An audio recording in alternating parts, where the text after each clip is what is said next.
Hello my dear friends, good morning. कैसे हैं आप सभी? आई होप आप सभी बहुत अच्छे होंगे। तो डियर फ्रेंड्स, मैं आप सबके सामने आज सीटेट के जो मैप वाले क्वेश्चंस आते हैं, आप जानते हैं हर एक एग्ज़ाम में एक दो क्वेश्चन आराम से बनता है, तो वो लेके आई हूँ। अगर आप ये क्वेश्चंस कवर कर लेंगे तो मोस्टली ये रिपीटेड ही होते हैं, आपको हेल्प मिलेगी पूरी। तो चलिए स्टार्ट करते हैं। देखिए, निम्नलिखित में से वे युगल जानिए जो हमारे देश के एक राज्य और एक केंद्र शासित प्रदेश से मिलकर बना है। तो बताना है आपको। ऑप्शन के माने मणिपुर और जम्मू कश्मीर, असम और उड़ीसा, उत्तराखंड और मेघालय, तेलंगाना और अरुणाचल प्रदेश। देखिए, इसमें तो आप ऑप्शन से ही पहचान जाएंगे कि क्या राइट आंसर होगा, क्योंकि यहाँ पे सिर्फ एक ही यूटी दी गई है आपको। तो ऑप्शन नंबर ए हमारा जो हो जाएगा वो बिल्कुल राइट आंसर हो जाएगा। एक्सप्लेनेशन देख लेते हैं इसकी। मणिपुर और जम्मू कश्मीर हमारे देश के क्रम से एक राज्य और केंद्र शासित प्रदेश है। वर्तमान में भारत में 28 राज्य, 8 केंद्र शासित प्रदेश हैं। नोट देख लीजिए, केंद्र सरकार द्वारा दादर नगर हवेली दमन दीव का विलय करके एक केंद्र शासित प्रदेश बनाने के लिए दादर नगर हवेली और दमन दीव केंद्र शासित प्रदेशों का विलय विधेयक 2019 पेश किया गया है, आप सभी जानते हैं। तो ऑप्शन नंबर ए हमारा क्या हो जाएगा, बिल्कुल राइट आंसर हो जाएगा।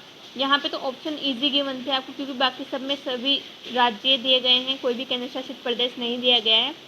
पर आपको ध्यान रखना है कि केंद्र शासित प्रदेश कौन से होते हैं। 8 केंद्र शासित प्रदेश के अगर आपको नाम याद है तो ऐसा क्वेश्चन आपका कभी भी गलत नहीं होगा। तो चलिए इसी के साथ नेक्स्ट क्वेश्चन पे चलते हैं। नेक्स्ट क्वेश्चन है आपका, मध्य प्रदेश के 3 निकटवर्ती राज्य, मतलब ये एमपी है आपका। अब इसके 3 निकटवर्ती जो इसके बिल्कुल पास हैं वो राज्य आपको इन ऑप्शंस में से बताने हैं। तो देखिए, गुजरात, महाराष्ट्र, छत्तीसगढ़, उत्तर प्रदेश, राजस्थान, बिहार।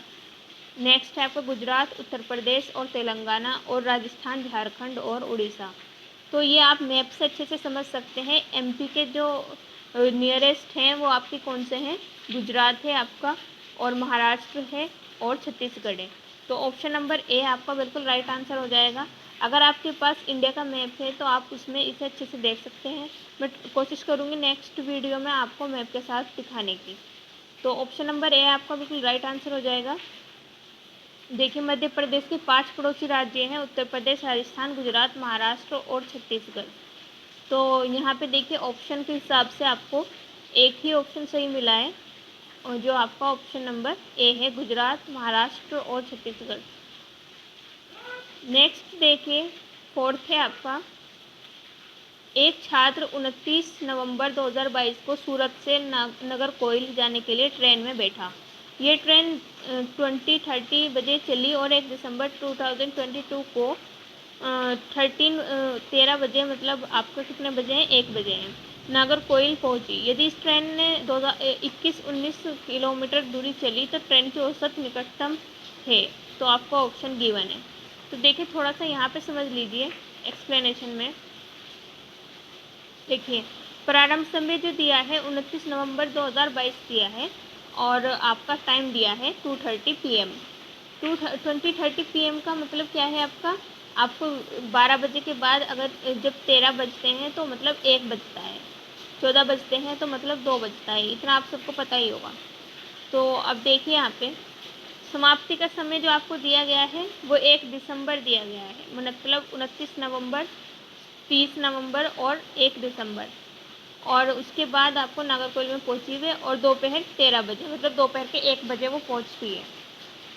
तो 20:30 का मतलब होता है आपको क्या, 12 AM से 12 AM से 3 आवर और 30 मिनट, ठीक है। उसके बाद आपका देखिए यहाँ पे 30 नवंबर को वो 12 AM से 12 AM तक 24 आवर हो गए उसे। नेक्स्ट देखिए, 21 दिसंबर 2022 को वो 12 AM तक उसे कितने हो गए, कितने आवर हो गए, 13 आवर, ठीक है। तो अब देखिए, कुल टाइम देख लीजिए, कुल टाइम इससे प्लस कर लेंगे, 3 आवर को 24 आवर्स को और आपका 13 आवर्स को जब हमने प्लस किया तो ये 40 आवर्स 30 मिनट हो गया। मतलब इस पूरे टाइम को हमें पहले प्लस कर लेना है, ठीक है। देखिए, 14 आवर्स और 30 मिनट। अब देखिए, ट्रेन द्वारा तय की गई दूरी इतनी है, कितनी गिवन है, ये गिवन है आपको 2119 किलोमीटर। तो ये हमारा फॉर्मूला होता है चाल बराबर दूरी बटा समय। तो हमारी दूरी कितनी है ये, और टाइम हमें लगा ये। तो हम इसे सॉल्व करेंगे, ये ऊपर जाके मल्टीप्लाई में चला जाएगा। तो हमारा इसको जब हमने इससे मल्टीप्लाई किया 2119 को 2 से, तो हमें ये मिला, और उसके बाद 81 से डिवाइड किया तो 52.32 किलोमीटर पर आवर। तो ये हमारी ट्रेन की औसत चाल आ गई। तो आई होप आपको ये समझ आया होगा। चलिए नेक्स्ट क्वेश्चन देखते हैं।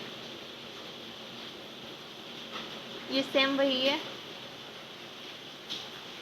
अच्छा, ऐसे क्वेश्चंस भी बहुत ज़्यादा पूछे जाते हैं। आपका घर x और आपका विद्यालय y पर स्थित है। x और y के बीच की दूरी एक व्यस्त राजमार्ग है, अतः आप अपने विद्यालय पहुंचने के लिए 200 मीटर ठीक पश्चिम में जाते हैं, फिर ठीक उत्तर दिशा में। तो आपको इसके लिए मैप बनाना होता है, ठीक है। तो उसके बाद आपको 80 मीटर लंबा सुरंग मार्ग पार करना होता है, और अंत में ठीक पूर्व दिशा में 200 मीटर चलकर अपने विद्यालय पहुंचते हैं। आपके विद्यालय के सापेक्ष आपका घर कहाँ है, ये चीज़ ध्यान देने वाली होती है कि विद्यालय के सापेक्ष पूछा है घर। तो देखिए यहाँ पे हम अगर देखें, ये देखिए, तो सबसे पहले हमने क्या किया, 200 मीटर चले, ये हमने माना हमारा घर है, ये विद्यालय है, ठीक है। 200 मीटर चले, पश्चिम की साइड चले, ठीक है। उसके बाद ठीक उत्तर दिशा में हमने 80 मीटर चलना है। उसके बाद 200 मीटर हमें पूर्व दिशा में चला, और उसके बाद अपने विद्यालय पहुंचते हैं, मतलब यहाँ हमारा विद्यालय आ गया ये। तो विद्यालय के सापेक्ष हमारे घर की जो दिशा पूछी है, तो वो बतानी है हमें। तो विद्यालय के सापेक्ष हमारे घर की दिशा क्या होगी, आप देख सकते हैं। तो हमारा ऑप्शन नंबर डी बिल्कुल राइट हो जाएगा, ठीक दक्षिण में। अब देखिए यहाँ पे 200 मीटर चला, फिर 80 मीटर ऊपर चला, फिर 200 चला, मतलब ये दूरी इक्वल है, तो ये दूरी भी इक्वल होगी। तो 80 मीटर ठीक दक्षिण में, ऑप्शन नंबर डी हमारा राइट आंसर हो जाएगा। अब अगर आपने ये मैप सही बना दिया तो ये क्वेश्चन आपको कभी भी गलत नहीं हो सकता, ये फ्री के नंबर मिल जाते हैं आपको। नेक्स्ट देखिए, नीचे दिए गए किस राज्य के पहाड़ों के जंगलों में लोग झूम खेती करते हैं। तो झूम खेती आप सभी को पता है मिजोरम में की जाती है। मिजोरम, अरुणाचल प्रदेश, मेघालय आदि के जंगलों में लोग झूम खेती के तरीके अपनाते हैं। तो मोस्टली इसका आंसर आपको मिजोरम में मिलेगा, तो मिजोरम ही आप लगाइएगा। नेक्स्ट देखिए, हमारे देश में पाए जाने वाले अति सामान्य पक्षियों का वे युगल जोड़ा जिनकी दृष्टि श्रेष्ठ होती है। ये क्वेश्चन मोस्टली पूछा जाता है कि कौन से जानवरों की जो होती है आईसाइट बहुत ज़्यादा अच्छी होती है, तो वो होती है आपकी चील और बाज की। तो चील और बाज जो है आपका बिल्कुल राइट आंसर हो जाएगा, ऑप्शन नंबर डी। नेक्स्ट देखिए, ये वाला क्वेश्चन जो है आपका, ये भी बहुत ज़्यादा पूछा जाता है। मैं आपको हिंदी वाला दिखा देती हूँ ओनली। दिल्ली राज्य क्षेत्र मानचित्र के एक कोने में नीचे दिया गया है, पैमाना 1 सेंटीमीटर 960 मीटर है। इस मानचित्र पर किन्हीं दो स्थलों की मापी गई दूरी इतने सेंटीमीटर है, तो इन दोनों स्थलों के बीच की दूरी बताइए। तो देखिए यहाँ पे थोड़ा एक्सप्लेनेशन देख लेते हैं हम। देखिए 1 सेंटीमीटर 960 मीटर है कि जो पैमाने में ये दूरी दी गई है, दोनों स्थलों के बीच की दूरी मापी गई है इतने सेंटीमीटर। तो इसके हमने 960 से मल्टीप्लाई कर देनी है, तो हमारा आ गया 38208।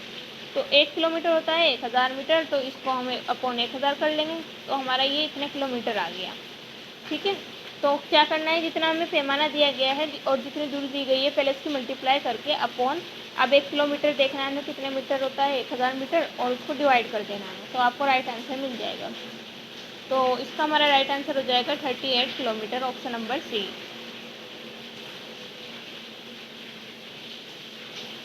नेक्स्ट देखिए, पहाड़ी क्षेत्र की किसी एक लड़की ने अपने राज्य के अधिकांश, ऐसे क्वेश्चन भी बनते हैं। देखिए हमारे यहाँ वर्षा अधिक होती है, हिमपात अधिक होती है, तो ये कहाँ का इलाका हो सकता है आपको बताना है। तो ये आपका अभी सभी जानते हैं, ये सब पत्थर के घर, लकड़ी की छतें, तो ये सब हमारे ढालू वाली छतें कहाँ बनाई जाती हैं, असम में बनाई जाती है। तो इसमें आपको मतलब आपको जब एनसीईआरटी पढ़ेंगे ना क्लास 1 to 5, तो आपको उसमें राजस्थान के घरों के बारे में बताया जाएगा कि कच्चे घर होते हैं ये सब। तो ऐसे ही आपको असम के घरों के बारे में और एक लद्दाख के घर के बारे में पढ़ना है अच्छे से। मोस्टली इन्हीं 3 स्टेट से पूछे जाते हैं, लद्दाख, असम और राजस्थान। इसके अलावा तो और अभी तक तो रिपीटेड है नहीं कोई जो किसी और स्टेट के घरों के बारे में पूछा हो। तो आप इन 3 के बारे में अगर मजबूत खंभे बाँस के बने होते हैं, ये सब चीज़ें आपको दिखाई दे तो आप सीधे समझ जाइए कि ये असम से हैं। इसके अलावा अगर आपको कच्चे घर, मोटी-मोटी दीवारें, कच्चा मकान ये सब दिखाई दे तो वो आपका राजस्थान से संबंधित होता है। और आपको अगर ऐसे दिखाई दे कि बहुत ज़्यादा मोटी-मोटी दीवारें होती हैं पत्थरों की और ये सब, तो वो आपका लद्दाख में होता है क्योंकि वहाँ पे बर्फ़ गिरती है ज़्यादा। तो गाइस ये थे आज के कुछ इंपॉर्टेंट क्वेश्चंस। अब मैं आपको नेक्स्ट क्वेश्चंस नेक्स्ट वीडियो में कराऊंगी। आज के लिए इतना ही। Thank you so much.